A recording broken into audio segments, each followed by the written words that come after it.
नमस्कार दोस्तों, जय हिंद, वंदे मातरम। आप सभी का बहुत बहुत स्वागत है आपके अपने यूट्यूब चैनल एग्जाम ट्रिकी में। जहां पर दोस्तों आज हम बात करेंगे करिकुलम की, यानी कि पाठ्यक्रम की। आखिरकार करिकुलम क्या है, इसका कॉन्सेप्ट क्या है, यानी कि इसका प्रत्यय क्या है। साथ ही साथ हम इसके अर्थ की बात करेंगे और साथ ही साथ हम इसकी परिभाषाओं की भी बात करेंगे। हम इतना इस वीडियो में जानने वाले हैं। दोस्तों, ये वीडियो आप सभी स्टूडेंट्स के लिए बहुत ही इम्पॉर्टेंट है और ये टॉपिक आपका मोस्ट इम्पॉर्टेंट, आप वेरी वेरी इंपॉर्टेंट लगा लीजिए, क्योंकि बहुत बार आपसे पेपर में पूछा गया प्रश्न है। ये पाठ्यक्रम क्या है, बहुत बार आपसे पूछा गया है।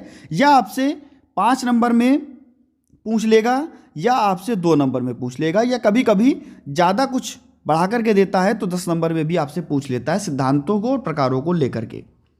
तो दोस्तों हम बात कर लेते हैं पाठ्यक्रम का प्रत्यय क्या है, अर्थ क्या है और परिभाषा क्या है। सभी मित्र जितने भी आपके हैं उनके पास एक बार वीडियो को जरूर शेयर कर दीजिएगा और वीडियो अच्छी लगे तो वीडियो को लाइक भी कर दीजिएगा।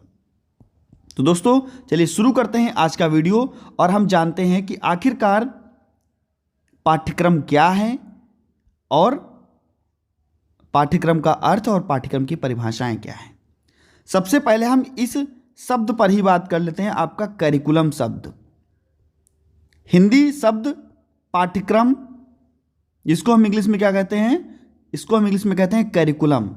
और जो ये करिकुलम शब्द है, तो आप कहोगे सर ये जो करिकुलम आपका शब्द है ये लिया गया है आपके लैटिन भाषा से। किससे? तो कहोगे सर ये लिया गया है आपके लैटिन भाषा से। लैटिन भाषा से, और लैटिन भाषा के कौन से शब्द से? जिसका नाम है आपका कुरेर शब्द।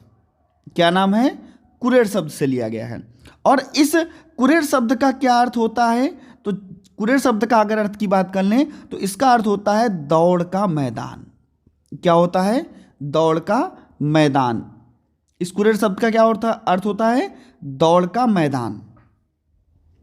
इतना आप लोग समझ गए होंगे कि ये जो करिकुलम शब्द है ये लिया गया आपकी लैटिन भाषा से, और लैटिन भाषा के कौन से शब्द से? कुरेर शब्द से, जिसका अर्थ क्या होता है? दौड़ का मैदान। यानी कि हम कह सकते हैं कि पाठ्यक्रम वह साधन है, पाठ्यक्रम वह साधन है जिसके द्वारा, पाठ्यक्रम वह साधन है जिसके द्वारा शिक्षा व जीवन के लक्ष्यों की प्राप्ति होती है। जिसके द्वारा शिक्षा व जीवन के लक्ष्यों की प्राप्ति होती, जीवन के लक्ष्यों की प्राप्ति होती है। अब जीवन के लक्ष्यों की प्राप्ति कैसे होगी? दोस्तों आप सभी को पता होगा, आप लोग इस समय कौन सा कोर्स कर रहे हैं? तो आप कहोगे सर हम अपना डीएड का कोर्स कर रहे हैं, डीएड स्पेशल एजुकेशन का कोर्स कर रहे हैं। आप सभी को पता होगा। अब कोई बच्चा यहाँ पर एचआई से होगा, जुड़ा हुआ होगा, तो कोई बच्चा यहाँ पर आईडीडी से जुड़ा हुआ होगा, तो कोई बच्चा यहाँ पर वीआई से जुड़ा हुआ होगा। ऐसा ही तो होगा ना। आपका 2 वर्षों के दौरान जितना भी पाठ्यक्रम, हम कह सकते हैं जितना भी आपका सिलेबस आप लोग पढ़ रहे हैं उससे आपको शिक्षा मिल रही है। और जीवन का जो लक्ष्य है, आपका लक्ष्य क्या है कि डीएड करने के बाद में हमको क्या बनना है? हमको टीचर बनना है, यानी कि हमको शिक्षक बनना है। तो ये आपका पूरा होगा इस पाठ्यक्रम को पढ़ने से। इसके बाद में अब आप रीट का एग्ज़ाम दोगे या आप यूपी टेट का एग्ज़ाम दोगे, फिर आप सुपर रीट का यानी कि रीट मेंस का या सुपर टेट का एग्ज़ाम दोगे, तब आप बनोगे क्या? तब आप शिक्षक बनोगे। हम कह सकते हैं कि एक निश्चित समय में हम किसी भी लक्ष्य को सामने रख करके और जो विषय वस्तु तैयार की जाती है, जो विषय वस्तु तैयार की जाती है, अब आप हर अपने सब्जेक्ट में 5 यूनिटों को पढ़ते हैं, तो ये आपकी क्या हो जाएगी? विषय वस्तु। निश्चित समय का मतलब है 1 साल में आपने 6 सब्जेक्टों को पढ़ा। ये एक निश्चित समय में आपको सब्जेक्ट पढ़ाए गए। और लक्ष्य क्या है आपका? फर्स्ट ईयर पास होना, इसके बाद में सेकेंड ईयर में आपको जाना, ये आपका लक्ष्य है। तो पाठ्यक्रम वह विषय वस्तु है जो एक निश्चित समयावधि में लक्ष्य को सामने रख करके तैयार की जाती है, इतना जरूर याद रखिएगा।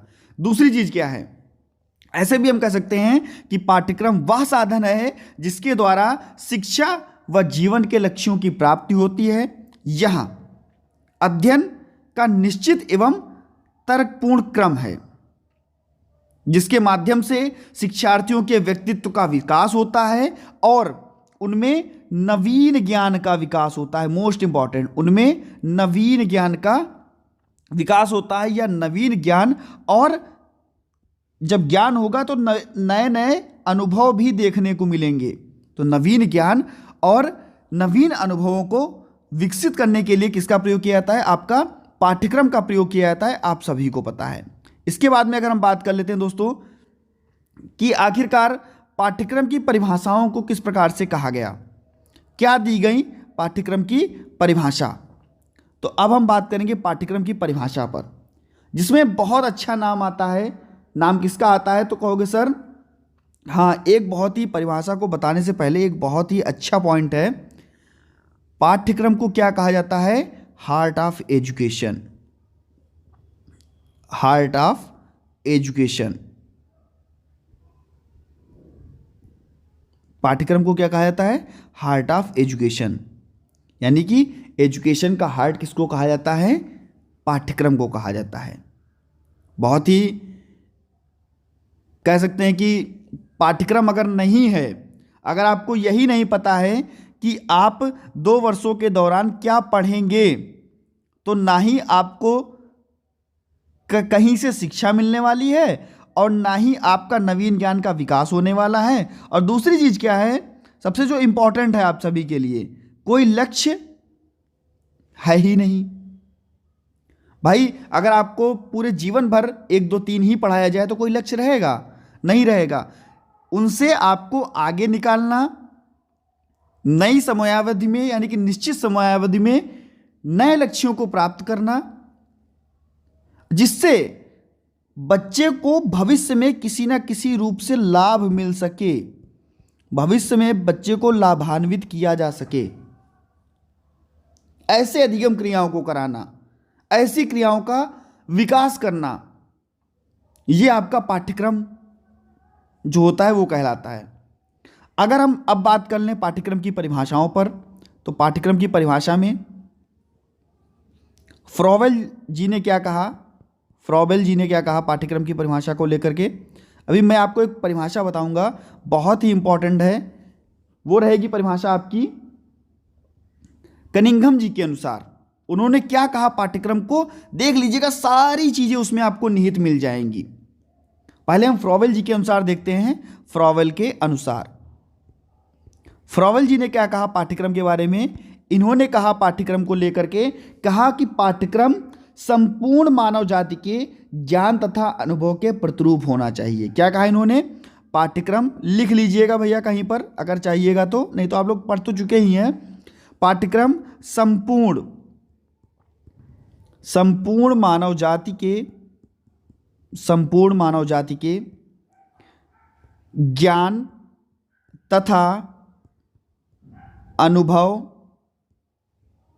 तथा अनुभव के प्रतिरूप होना चाहिए।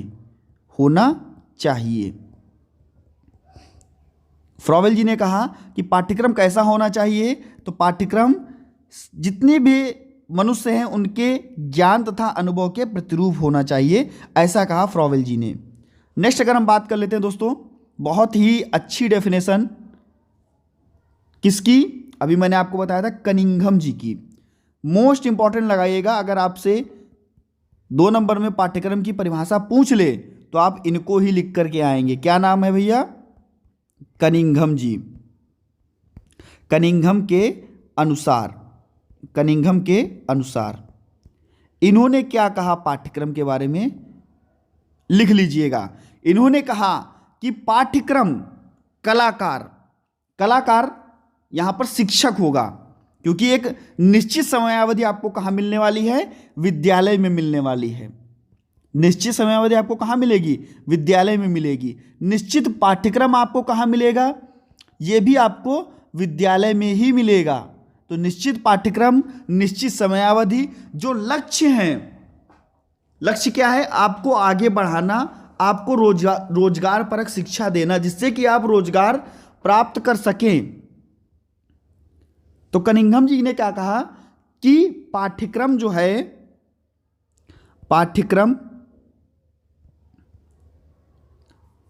पाठ्यक्रम काश्तकार, यहां पर काश्तकार किसको कहा, कनिंघम जी ने पाठ्यक्रम या कलाकार, उन्होंने कहा था, काश्तकार भी कहा या कलाकार भी हम लिख सकते हैं, तो हम लिखते हैं कलाकार। पाठ्यक्रम कलाकार, और कलाकार किसको कहा गया यहां पर, एक शिक्षक को कहा गया। क्योंकि जब बच्चा विद्यालय पढ़ने जाता है तो किसकी देखरेख में पढ़ता है, आपको होगी सर, शिक्षक की देखरेख में पढ़ता है। शिक्षक के हाथ का वह साधन है, या हम कह सकते हैं शिक्षक के हाथ का एक साधन है, जिसे वह अपनी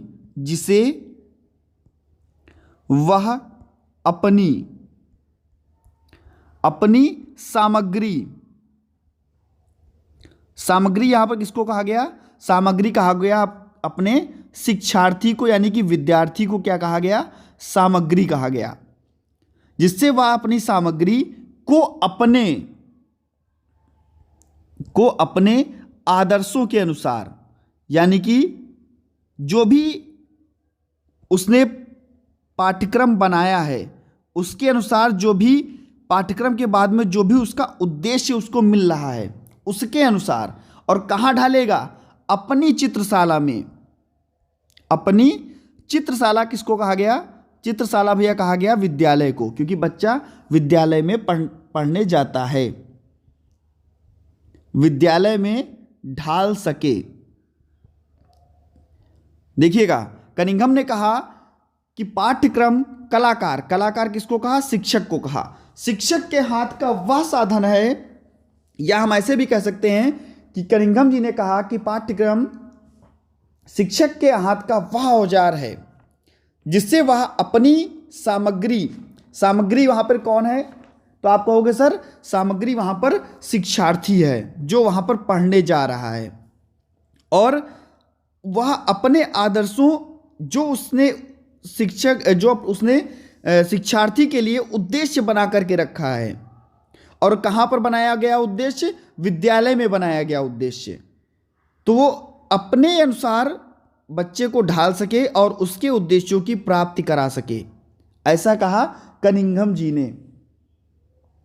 अच्छा, जब इतना इन्होंने बोल दिया, तब यहाँ से अगर हम देखें तो लक्ष्य की ओर हम ध्यान दे सकते हैं कि आखिरकार बच्चे का लक्ष्य क्या होगा, लक्ष्य क्या बनाया जा सकता है। तो कहोगे सर, लक्ष्य बच्चे को व्यवसाय प्रदान कराना।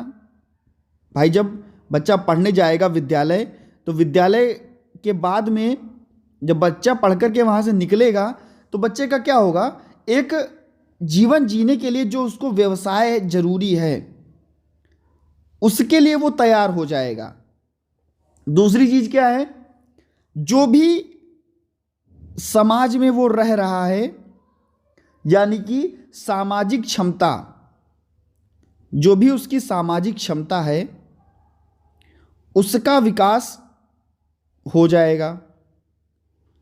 व्यवसाय भी बच्चा करेगा, बच्चा समाज में रहने की क्षमता भी विकसित कर लेगा। समाज में कैसे रहना है, कैसे बोलना है, कैसे आगे बढ़ना है, कैसे उद्योग करना है, कैसे हमें धन उपार्जन करना है, कैसे हमें धन इकट्ठा करना है, कैसे हम अपने सभी समाज के व्यक्तियों के साथ में आगे बढ़ सकते हैं, कैसे निरंतर चल सकते हैं, और उसके व्यक्तित्व का विकास करना, उसके व्यक्तित्व का विकास करना। व्यक्तित्व का विकास करना, ये हो जाता है पाठ्यक्रम का लक्ष्य।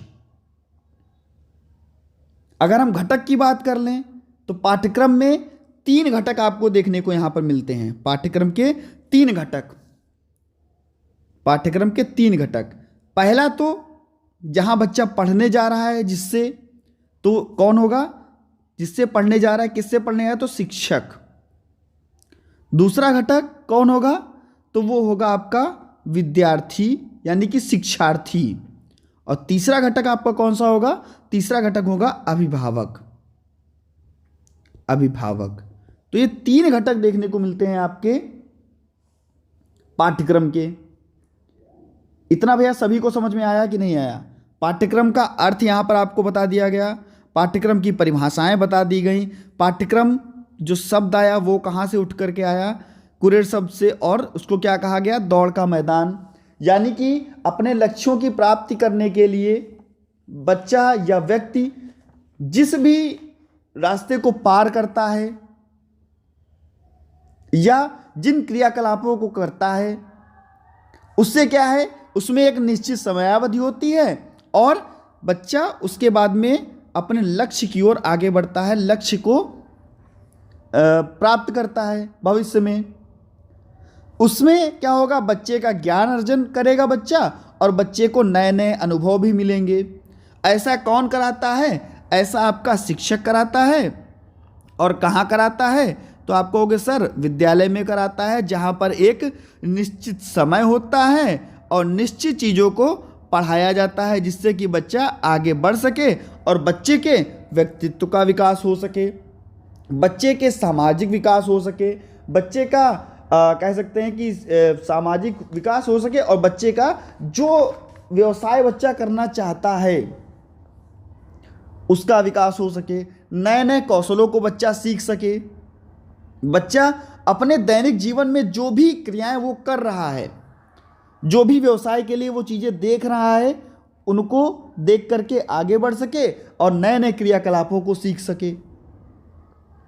तो इतना लगभग सभी के समझ में आ गया होगा।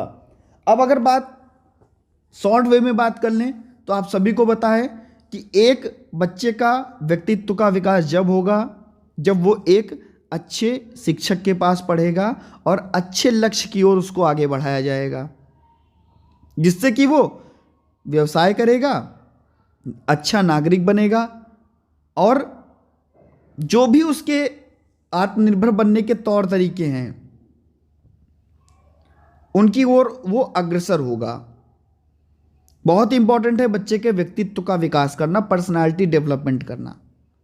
ये सभी चीज़ें जो हैं ये पाठ्यक्रम से ही बनती हैं, पाठ्यक्रम से ही आती हैं। तो दोस्तों कैसा लगा आपको वीडियो ज़रूर बताइएगा। मिलता हूँ नेक्स्ट वीडियो में नई जानकारी के साथ में। बने रहिएगा आपके अपने चैनल एग्जाम ट्रिकी पर। नेक्स्ट वीडियो आपकी पाठ्यक्रम से ही होगी और जहाँ पर हम बात करेंगे पाठ्यक्रम के सिद्धांतों को, कौन कौन से सिद्धांत हैं जो पाठ्यक्रम में उपयोगी होते हैं। ठीक है, बने रहिएगा और वीडियो को जरूर शेयर कर दीजिएगा। धन्यवाद दोस्तों।